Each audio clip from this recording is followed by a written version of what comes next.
Black. I am a woman. I'm a Black woman. I'm a daughter, a sister, aunt, great aunt, cousin, godmother, mentor, friend, and many more things. But one thing I am not is for everybody. I'm going to say that again. One thing I am not is for everybody. And unfortunately, I learned this concept very early in life. I could be included in a group of friends one day and be casted out the next. And I would take that thing so personally, like, gosh. So walk with me a little bit. Let's go back a little bit. Imagine being 6 years old. Okay, I want you to find that. And when you find your 6-year-old self, start thinking about your friends, your group of friends, and different things like that, what you were doing. And so being in a group of friends one day and being casted out the next, wondering why your friends don't like you anymore, wondering why don't they want to share with you anymore? Why don't they include you anymore? Then comes along a person whom you've never considered to be a friend. It's not that you didn't like the person before, you just never thought of them as a friend. Then friend comes in your life and you realize you're having the time of your life. You get introduced to new ways to play old games. So Mother May I becomes your favorite game. Better birthday parties. They got better cake over there. Dope slumber parties. You even learn that you like certain foods. So maybe all you ate was peanut butter and jelly, and now you might like a little strawberry jam on that thing. You find yourself wanting to try out for different clubs and different after school activities. And just when you thought it couldn't get any better, your new friend introduces you to their group of friends, and you realize that each of them are different, but in a good way. They know what you don't know, and you know what they don't know. And it feels weird, but awesome at the same time. You feel like, wow, I belong. So you start to forget about the other group of friends. You start to forget about that hurt, that pain that came along with you not fitting in, them not sharing things with you. And so all of a sudden now you're getting better grades, you're happier, you're always doing something that stimulates you. You're getting better opportunities that weren't even there before. And life is good. Okay. Now imagine this entire scenario, but as an adult. I need you to imagine it again as an adult, as an entrepreneur, a brand new entrepreneur. So a couple years back, I remember seeing some classmates on social media doing their thing as an entrepreneur. Social media can kind of make it or break it for you. Some people, you see them and they have all these wins, and I'm not saying these people that I saw were getting creative with the truth, but they were only showing wins. So there I was thinking, okay, every day gonna be a win for me. Okay, tried it. I would get one thing situated and then realize that it led to a rabbit hole of other things that I needed to do. So for those of you who had to and are still funding your business, I see you. I really see you and I feel you, because it's hard. And when we thought 2020 was going to be our year of true bliss, everybody was excited for. We were rooting for 2020. And then the pandemic was like, nope, I need y'all to go sit in that corner and think about your life. And don't come out until I say so. Child, please. At that time, I was 2 years in the game. And I remember finding out about funding opportunities that were very specific to my city and my community. But I was hearing about them after the deadline to apply. And I was hearing about it from people who I didn't even consider as friends. See, there was no bad blood or anything between us. We just spoke from time to time in passing. I may have met them at some event, or may have um, run into them, met them through a mutual friend. So it was no bad blood, but we just didn't sit down in the same circles all the time. We didn't share that intimate space. But they took the time to tell me, hey, or at least inform me, like, hey, did you apply for such and such? No, I didn't know anything about that. So as I gathered this information, I took it back to my group of friends and was pretty devastated. I was many things, okay? I heard, oh yeah, girl, I applied for all of those. Or yeah, I applied for that about a month ago. So I felt like Shady Baby just took over my body, and my face did the talking for me. You know how Shady Baby can show those looks. And so without saying a word, my face did the talking. So I think what hurt most is that this group was a group that I confided in, I broke bread with, and I shared happy memories. And that 6-year-old showed up. She showed up wondering, what happened? Why didn't they share with me? See, they knew my journey. They knew my struggles personally and business-wise, but they didn't share. But you know what? It was their right not to share. It was their right to decide if they wanted to share or not. And so guess what? I exercised my right to go where I'm included, where I'm celebrated.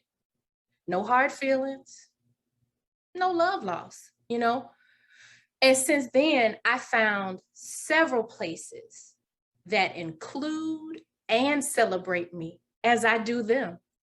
I'm sitting in places and spaces that I never thought I could, never even dreamt of it. I'm learning things beyond my wildest dreams. I'm getting introduced to people that are moving, whether they're moving in silence, whether they have a platform. I am being included. My name is being mentioned when I'm not in the room, this time for opportunities though. Most importantly, I'm meeting some of the most dope women that now have a place in my tribe. That's what happened when you belong to a tribe, to a village that shows up for you. And so being a Black woman, being a Black woman who has her own business, I learned quite a few things about belonging to a village. See, a village is the backbone of a country's economy. It is the key to environmental balance. And so operating as a village can reduce poverty and raise income, along with promoting generational wealth. This isn't a new concept. Many of us just stopped showing up. Many of us decided to venture out and go alone. And when I hit the big fish, I'll go back and feed my people. No, sis, teach me how to fish. Don't catch that fish for me. I want to learn what you learned. Some of us decided that our money has really no true value.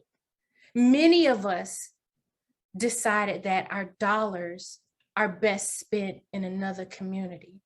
And if you don't know what I'm talking about, going to buy something that's made from a white person when your Black sister, your Black brother over there is making the same thing, okay?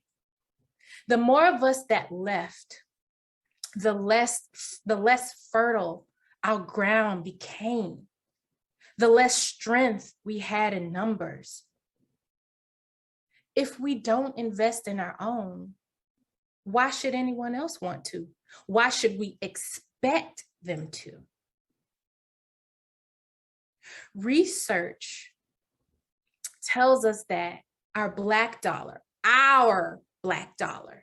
circulates in our own community for about 6 hours. Okay, I'm gonna say that one more time. Our Black dollar circulates in our own community for about 6 hours. That's hours. Other communities, their dollar circulates in their community about of a span of 17 to 28 days.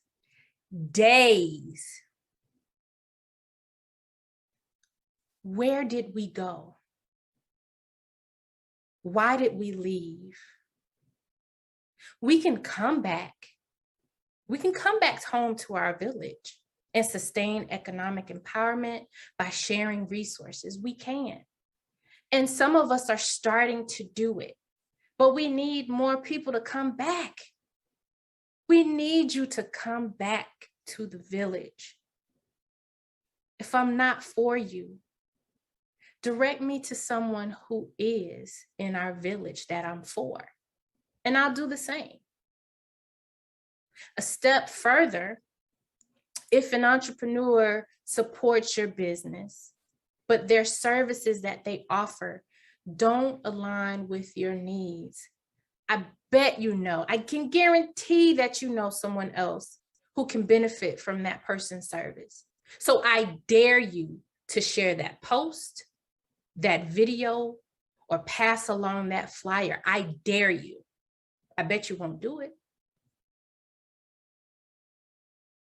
If you have a customer that you know in your heart of hearts that you cannot serve, refer them to someone in your village.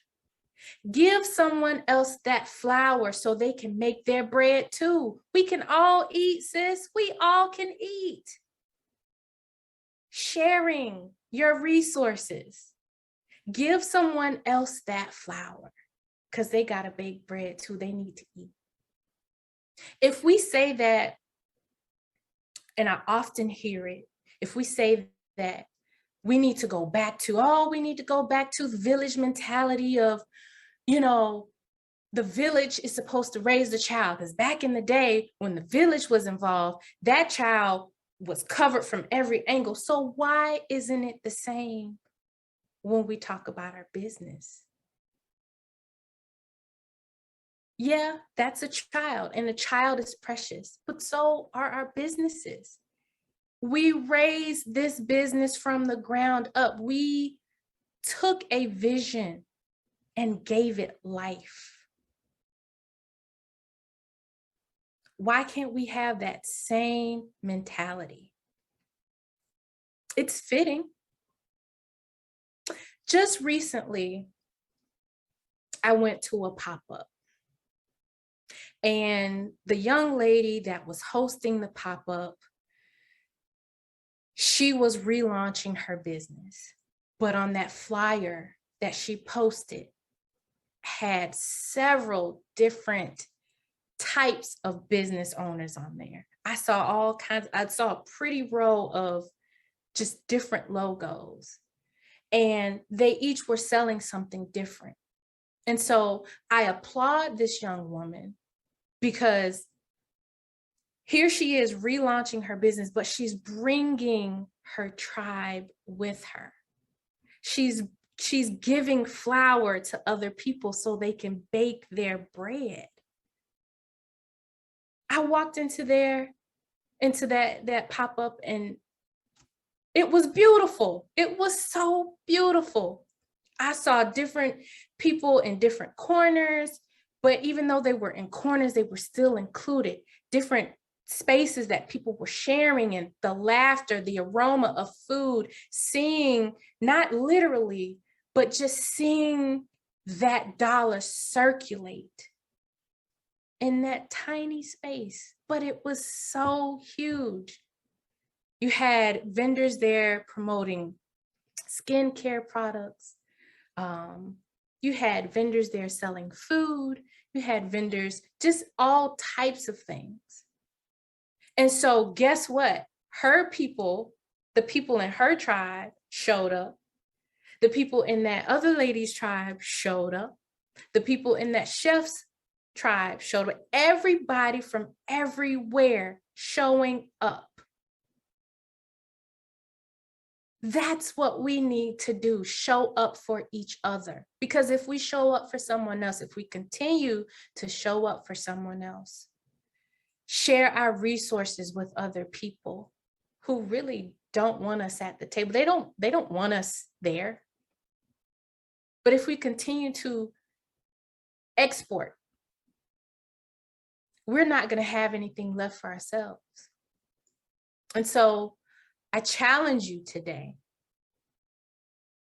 to understand that the village never left. We did. We thought we could do it better on our own. We thought we could go it alone. Come back.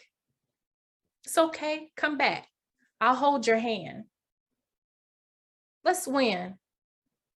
When you come back, that 6-year-old will thank you, and I will thank you too. Thank you very much.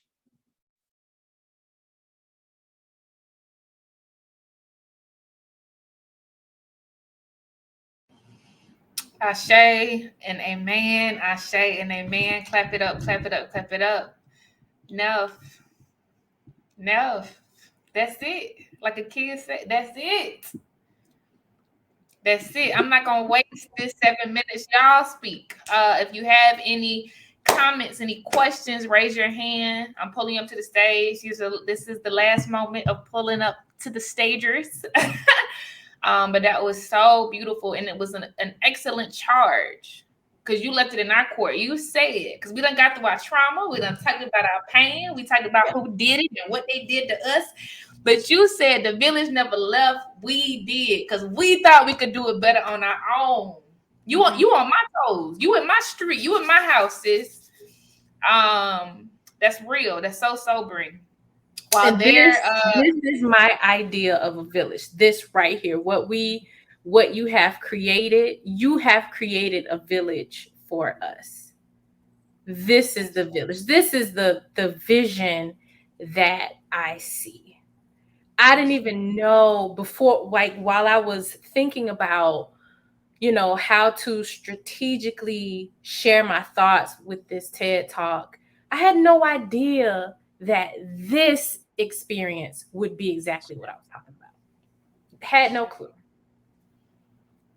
No clue. And so things just worked how they were supposed to work.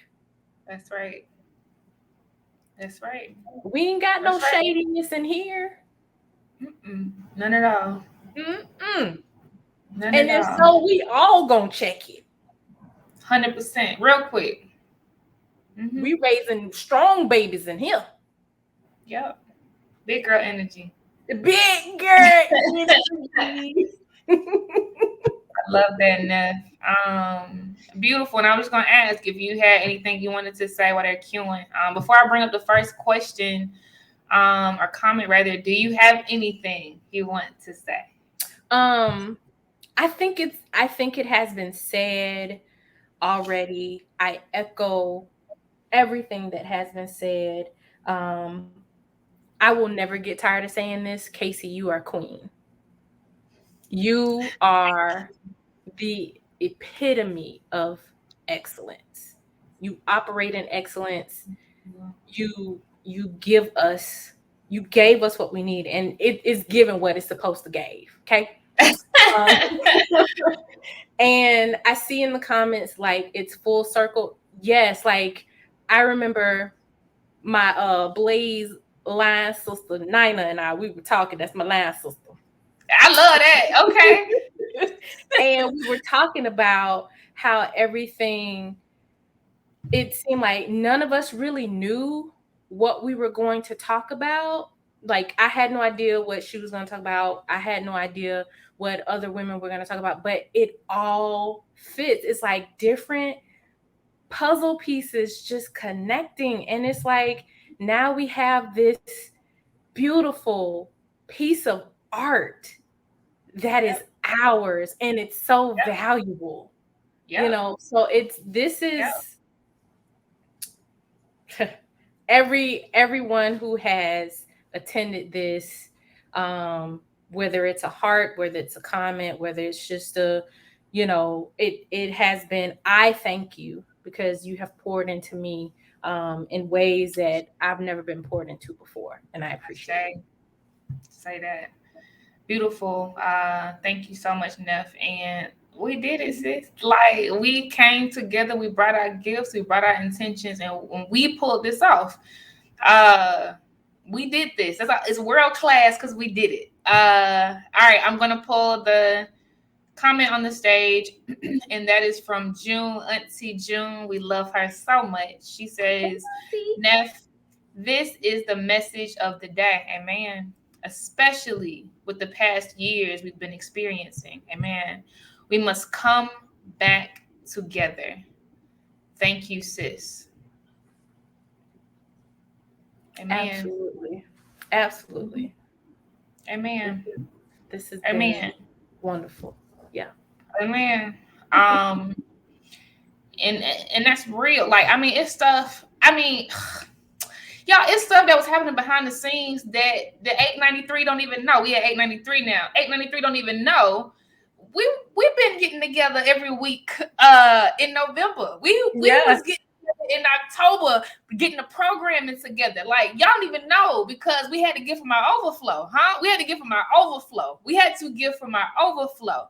It's more stuff y'all don't even know. Y'all, these powerhouses have come together. I have put my platforms in, they put their platforms in. We stream into about 50 different platforms right now and have been for the whole 5 days. It's stuff that, but when the village comes together, like the measure, the count is immeasurable because the village came together. This ain't me. I couldn't do this by myself.